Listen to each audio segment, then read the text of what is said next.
ओम नमः भगवते वासुदेवाय नमः।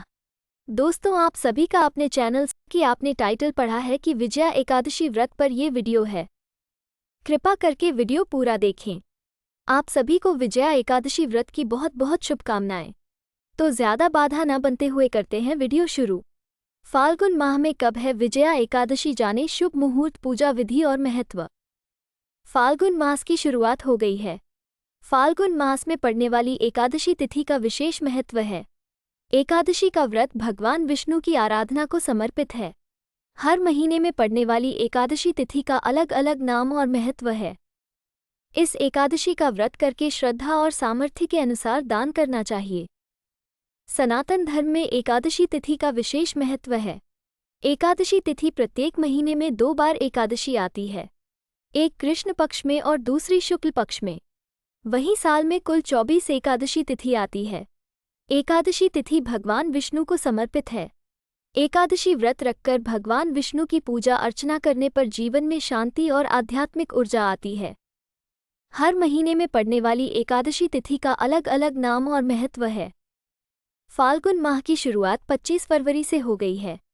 इस माह में विजया एकादशी और रंगभरी एकादशी व्रत है। आइए जानते हैं विजया एकादशी और रंगभरी एकादशी व्रत, शुभ मुहूर्त और पूजा विधि के बारे में। विजया एकादशी 2024 डेट और शुभ मुहूर्त।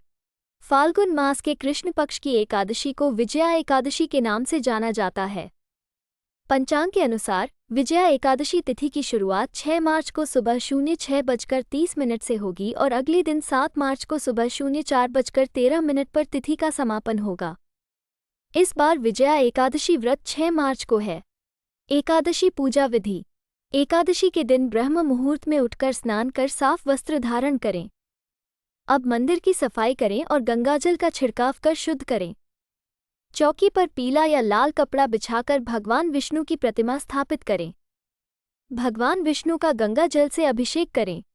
भगवान विष्णु को पीले चंदन और हल्दी कुमकुम से तिलक करें। भगवान विष्णु को पुष्प और तुलसी दल अर्पित करें। अगर संभव हो तो इस दिन व्रत भी रखें। भगवान विष्णु को भोग लगाएं। भगवान विष्णु की आरती करें। एकादशी व्रत पूजा सामग्री लिस्ट। श्री विष्णु जी का चित्र अथवा मूर्ति, पुष्प, नारियल, सुपारी, फल, लौंग, धूप, दीप, घी, पंचामृत, अक्षत, तुलसी दल, चंदन, मिष्ठान, तुलसी दल, चंदन, मिष्ठान, पीले वस्त्र, माला, मौली आदि।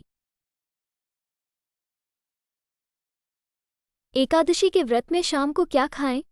एकादशी व्रत में फल, चीनी, कुट्टू, आलू, साबूदाना, शकरकंद, जैतून, नारियल, दूध, बादाम, अदरक, काली मिर्च, सेंधा नमक आदि का सेवन किया जा सकता है।